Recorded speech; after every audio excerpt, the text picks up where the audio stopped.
बस जमीन पर एक त्वरित गिरावट और आप यहाँ हैं, अमेरिकी पश्चिम में एक विस्तृत खुले मैदान के बीच में पैदा हुए। माँ आपको कुछ चाहती है, फिर आपको उन लड़खड़ाते स्पगेटी पैरों को काम करने के लिए प्रेरित करती है और जमीन पर गर्मजोशी से गले लगाती है। कुछ और बार चेहरा जमीन पर पटकने के बाद आप जल्दी ही सीधे खड़े होकर लड़खड़ाते हुए चलने लगेंगे और ऐसा लगेगा जैसे आप पहली बार हील्स पहनने की कोशिश कर रहे हों। आप आगे बढ़ते हैं और माँ के नीचे सुविधाजनक रूप से स्थित असीमित दूध की बोतल से अपना पहला घूंट लेते हैं।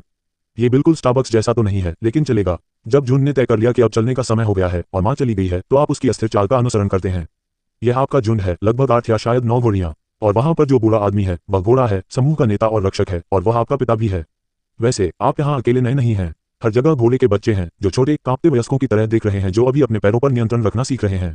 आप सभी एक दूसरे की नाक सूंघने लगते हैं और सिर टकराने लगते हैं, जो कि पुनर्तः हाथ मिलाने जैसा प्रतीत होता है। जब आप 4 महीने के हो जाते हैं तो आप दूध से काफी उबने लगते हैं, इसलिए आप वयस्कों की तरह घास खाना शुरू कर देते हैं। पहला निवाला बिल्कुल भी आसान नहीं होता, लेकिन जैसे ही आप सोचते हैं कि क्या आप कभी इसे सीख पाएंगे, एक अजीब सी तीखी गंध आती है। आप कान हिलाते हैं, ऊपर देखते हैं और ओह हाय मिस्टर वुल्फ। इससे पहले कि आप दुम मोड़ने के बारे में सोच पाएं, घोड़ा आपके सामने आ चुका है, 4 पैरों पर चलने वाले एक पूर्ण विकसित अलार्म सिस्टम की तरह सूंघता और पैर पटकता हुआ। भेड़िया रुक जाता है, उसे आंकता है, तथा उसे स्पष्ट रूप से एहसास होता है कि घोड़ों के पूरे झुंड में एक गुस्सैल घोड़े से निपटना उसके काम की सूची में नहीं है। कुछ सेकंड के शायद नहीं के बाद वह भूत की तरह झाड़ियों में वापस चला जाता है। खैर, मुझे उम्मीद नहीं थी कि यह इतना आसान होगा। ठीक है, अब वापस इस बात पर विचार करना है कि इस हरे पदार्थ को कैसे चबाया जाए। दिन बीतते जाते हैं और आप जून की दिनचर्या जानने लगते हैं। सुबह का मतलब है घास चबाना, दोपहर का समय आराम करने के लिए होता है। कभी कभी आप सभी देखते हैं कि घोड़ा कुछ नए हमलावरों से भिड़ जाता है जो पूरे समूह पर कब्जा करने की कोशिश करते हैं। जीवन ऐसे ही चलता रहता है जब तक कि एक ठंडी सुबह में कुछ अलग नहीं हो जाता। हवा में एक तीखी चुभन, एक मिट्टी की खुशबू जो आपने पहले कभी नहीं सूंघी होगी। वयस्क लोग एक साथ झुंड बनाकर चलना शुरू कर देते हैं और उन्हें जल्दी होने का एहसास होता है। सर्दी आने वाली है और दुनिया बदलने वाली है। घास सूखी और भंगुर हो जाती है, पानी के गड्ढे सिकुड़कर पोखरों में बदल जाते हैं और आपके लापरवाह दिन हरियाली और पीने योग्य चीजों की तलाश में लंबे रास्तों में बदल जाते हैं। जीवित रहना केवल इस बात पर निर्भर नहीं करता कि आप कितनी तेजी से दौड़ सकते हैं। ये सही समय पर सही स्थान जानने के बारे में है। आपका छोटा सा शरीर भी बदल रहा है। जिस मुलायम फर से आपने शुरुआत की थी वह अब अधिक सख्त, मोटा और गर्म होता जा रहा है। प्रकृति से प्राप्त एक आरामदायक परत आपको ठंड के मौसम में टिके रहने में मदद करेगी। या फिर वास्तविकता यह है कि चीजों को थोड़ा कम कष्टकारी बनाने के लिए, क्योंकि यह फर वास्तव में सर्दियों का कवच नहीं है। 2 साल बाद आप आधिकारिक तौर पर किशोर अवस्था में प्रवेश कर चुके हैं और वयस्क होना वैसा नहीं है जैसा आपने उम्मीद की थी। जीवन घोड़े की लातें और धक्के की कभी न खत्म होने वाली परेड की तरह लगने लगा है। वह आपसे और आपके दोस्तों से भी तंग आ चुका है। झुंड में एकमात्र वयस्क नर होने के कारण वह अपने आसपास बड़ी संख्या में युवा घोड़ों को देखकर रोमांचित नहीं होता। इसलिए आपके पास 2 विकल्प हैं, या तो उस पर नियंत्रण कर लें या फिर सड़क पर निकल जाएं। ठीक है, आगे बढ़ो। अच्छा विकल्प। कभी कभी अपने सभी अंगों को एक ही स्थान पर रखना सबसे बुद्धिमानी भरा विकल्प होता है। बेहतर होगा कि आप जाते समय अपने मित्र को अलविदा कह दें। ओह कोई बात नहीं, वह पहले से ही आपके पीछे चल रहा है, ठीक आपकी तरह लात मार रहा है। इस बीच युवा घोड़ियां झुंड के साथ ही रहती हैं। अब केवल आप दोनों ही हैं जो पहाड़ों पर ट्रैकिंग कर रहे हैं और अपनी नई बैचलर जीवन शैली में बस रहे हैं। दिन भोजन की तलाश में भेड़ियों का सामना करते हुए और कभी कभी तेजी से पीछे हटते हुए बीतते हैं। फिर एक दिन आप 5 अन्य युवा घोड़ों के एक झुंड पर अचानक नजर डालते हैं। महान नए दोस्त, आप शामिल हो जाते हैं और एक कुंवारे राजा बन जाते हैं और अचानक जीवन बहुत अधिक दिलचस्प लगने लगता है। आप सभी भोजन की तलाश में एक साथ घूमते हैं और कई बार समूह में झगड़े भी हो जाते हैं।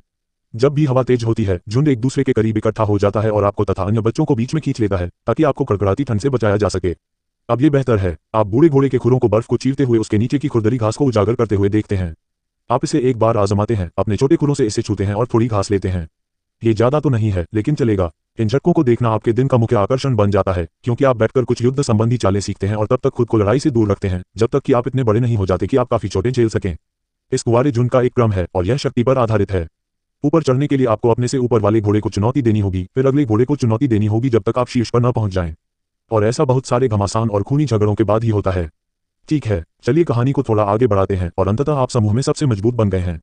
अगला कदम क्या है? घोड़ियों का एक झुंड ढूंढना और उस पर कब्जा करना। अद्भुत, आप कुंवारे जीवन को पीछे छोड़ने वाले हैं। आप और आपका गिरोह निकल पड़ते हैं और जल्द ही आपका रास्ता भेड़ियों के एक झुंड से टकरा जाता है। लेकिन ऐसा लगता है कि उन्हें आप में कोई दिलचस्पी नहीं है। वे वास्तव में केवल एक नर वाले झुंड को निशाना बना रहे हैं। एक अकेले घोड़े से मुकाबला करना पूरे कुंवारे गिरोह से मुकाबला करने की तुलना में कहीं अधिक आसान है। समझ में आता है। आप एक दूसरे को विनम्रता से सिर हिलाते हैं और आगे बढ़ते हैं। जरा ठहरिए, तुम दोनों एक ही चीज के पीछे हो, घोड़ियों के झुंड के पीछे। चीजें अब दिलचस्प हो गई हैं। आप पहाड़ियों और अंतहीन मैदानों पर ट्रैकिंग करते रहते हैं। ओह वहां देखो, घोड़ियों का एक झुंड लेने के लिए तैयार है। उनका घोड़ा बिल्कुल भी लड़ने की स्थिति में नहीं दिखता है और आपके साथी आपको बड़ा चढ़ाकर बता रहे हैं। वे जानते हैं कि आप समूह में सबसे मजबूत हैं और वे आपको अपना पुरस्कार लेते हुए देखने के लिए तैयार हैं। जब आप मुकाबले के लिए तैयार हो रहे होते हैं तो वे व्यावहारिक रूप से पॉपकॉर्न परोस रहे होते हैं। घोड़ा आपको देख लेता है और जान जाता है कि क्या हो रहा है। खेल शुरू। कुछ ही मिनटों में द्वंद्व शुरू हो जाता है। आप खुरों से वार कर रहे हैं और जब आवश्यक हो तो दांतों से भी वार कर रहे हैं। अरे हाँ, उसके दांत भी हैं। ओह, ये चुभता है। लड़ाई तब तक चलती रहती है जब तक आपका मन नहीं भर जाता, आमतौर पर लगभग 5 मिनट तक आगे पीछे होती रहती है। अच्छी कोशिश। आपका दल दूसरे घोड़े की ताकत का आकलन इस आधार पर करता है कि आप किस प्रकार टिके हुए हैं। चूंकि आप समूह में सबसे मजबूत हैं, इसलिए वे जानते हैं कि यदि आप संघर्ष कर रहे हैं तो उनके जीतने की संभावना बहुत कम है। आप चोटों और खरोंचों से लथपथ होकर समूह की ओर लौटते हैं। जाहिर है, यह एक करीबी मामला है। थोड़ी सी रिकवरी के बाद आप रास्ते में मिले दूसरे घोड़े के पीछे जाते हैं और हाँ, चोटों का दूसरा दौर। ऐसा प्रतीत होता है कि झुंड पर दावा करना उतना आसान नहीं है जितना लगता है। ये प्रयास और असफलताओं का खेल है। आपको याद होगा कि आपने अपने पुराने नेता को ये सब तब तक करते हुए देखा था जब तक कि उसने अंततः एक झुंड नहीं जीत लिया। इन लड़ाइयों से मिला प्रत्येक घाव आपको और अधिक मजबूत और अधिक प्रखर बनाता है। यहाँ विजेता और परिदृश्य बदल जाता है। भोजन दुर्लभ हो जाता है, आपका फर मोटा हो जाता है तथा अन्य घोड़ों के साथ युद्ध करने के विचार जीवित रहने के लिए पीछे छूट जाते हैं। आप और आपका दल मीलों तक भटकते हैं, खाने पीने योग्य चीजों की तलाश में। जब कड़ाके की ठंड पड़ती है तो आप चट्टानों के पास शरण लेते हैं और गर्म रहने के लिए एक दूसरे से लिपट जाते हैं। ये तब तक चलता रहता है जब तक अंततः वसंत वापस नहीं आ जाता। सर्दियों का भारी कोट झड़ने लगता है और आपके झुंड के साथी अपनी लड़ाई की दिनचर्या में वापस लौट आते हैं। जहां तक आपका सवाल है तो ये फिर से एक घोड़े की तलाश की बात है जिसमें कुछ सुंदर घोड़ियां हों जिन्हें आप जीत सकें। 5 वर्ष की आयु तक आप अंततः सफल हो जाते हैं, एक घोड़े को हरा देते हैं और उसकी घोड़ियों पर अपना दावा कर लेते हैं और वे आपके लिए युवा हो जाती हैं। अच्छा, अब तुम नए घोड़े हो। आपका पुराना समूह टूट जाता है और सबसे मजबूत समूह आपकी जगह नेतृत्व ले लेता है। सभी नई चुनौतियों के साथ आपके नए जीवन में आपका स्वागत है। अब आप ही हैं जो भेड़ियों से लड़ रहे हैं। इन सभी घोड़ियों को पालना बिना किसी कीमत के संभव है। आप अपने खुरों को ऊपर उठाते हैं और भेड़ियों को एक एक करके खदेड़ देते हैं। पिछली लड़ाइयों में आपके द्वारा सीखे गए सभी कौशलों के लिए धन्यवाद। अंततः वे पीछे हट जाते हैं जिससे आपको कुछ क्षण की शांति मिलती है। उसके बाद आप झुंड को पर्याप्त घास वाले सुरक्षित स्थान पर ले जाते हैं। मुख्य घोड़े के रूप में यह नया जीवन उतना आकर्षक नहीं है जितना आपने कल्पना की थी। सुरक्षा करना, भोजन ढूंढना, मार्गदर्शन करना और लड़ना, बहुत सारी लड़ाई। अब आपके विरोधियों में भेड़िए और पहाड़ी शेर से लेकर महत्वाकांक्षी युवा घोड़े भी शामिल हैं जो आपका स्थान चाहते हैं। आपकी घोड़ियां अधिकांशतः अपनी भूमिकाएं निभाती रहती हैं, बच्चे को जन्म देती हैं, बच्चों की देखभाल करती हैं तथा आपको झगड़ों में लड़ते हुए देखती हैं। इस उम्र में आपकी ताकत चरम पर होती है, लगभग अपराजय। और यदि आप घायल हो जाते हैं तो घोड़ियां आपकी देखभाल करती हैं। बहुत भाग्यशाली। सर्दी फिर से आ गई है और साथ में नई चुनौतियां, लंबी यात्राएं और भयंकर भूख लेकर आ रही है।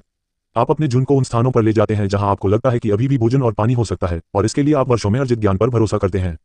कम से कम सर्दियों में आपको उन युवा घोड़ों से छुट्टी मिल जाती है, हालांकि कभी कभी कोई भेड़िया भी आ जाता है जिसे अभी भी यह याद दिलाने की जरूरत होती है कि मालिक कौन है। अब तक आप इस दिनचर्या को अपना चुके होंगे। 12 वर्ष की आयु तक आप जितनी लड़ाइयां लड़ चुके होते हैं उनकी गिनती नहीं की जा सकती और आप इन विमानों को इतनी बार चलाते हैं कि आपको हर इंच की जानकारी होती है। हालांकि आप इसे महसूस करने लगे हैं। आपकी मांसपेशियों में दर्द हो रहा है और आपकी गति धीमी पड़ रही है, लेकिन किसी को परवाह नहीं है। तुम्हें अभी भी लड़ना होगा। यह शायद आपका अंतिम मुकाबला हो। एक युवा घोड़ा आपके सामने खड़ा है जो ऊर्जा और महत्वाकांक्षा से भरा हुआ है। उसका गिरोह उसका उत्साहवर्धन कर रहा है। कोई बात नहीं, आपको पता चल गया कि यह तो बहुत जल्दी हो गया। बस ऐसे ही आप हार गए। घोड़ियां बिना अलविदा कहे ही चली गईं।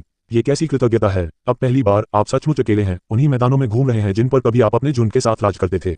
वर्षों तक उनकी रक्षा करने के बाद आप यह आशा करते हैं कि आप स्वयं की रक्षा कर सकेंगे। विजेता यहाँ हैं। इस बार मुझे पूरा यकीन नहीं है कि आपका शरीर कड़ाके की ठंड को सहन कर पाएगा, लेकिन आइए पता लगाते हैं।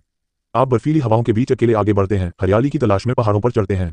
आपके पास पिछले सीजन से थोड़ी चर्बी जमा हो गई है। उम्मीद है यह आपको आगे बढ़ने में मदद करेगा। आप तब तक चलते रहते हैं जब तक कि आपको चट्टान का किनारा न मिल जाए और आप उसके नीचे आश्रय के लिए बैठ न जाएं। क्या आपको याद है जब आप अपने झुंड के साथ यहाँ इकट्ठा होते थे, गर्म रहने के लिए सब एक दूसरे से कसकर बंधे रहते थे? अब ये सिर्फ आप हैं, सहारा देने वाला कोई नहीं। क्या आपको लगता है कि वे आपको याद भी करते हैं? ओह, उधर देखो, वहाँ वह बूढ़ा भेड़िया है जिसे तुमने कई बार सबक सिखाया है। ऐसा लगता है कि वह थोड़ा बदला लेने के लिए वापस आया है और अपने साथ दोस्त भी लेकर आया है। What A way to go. खरोंचदार भेड़ियों के एक समूह के लिए रात्रि भोज।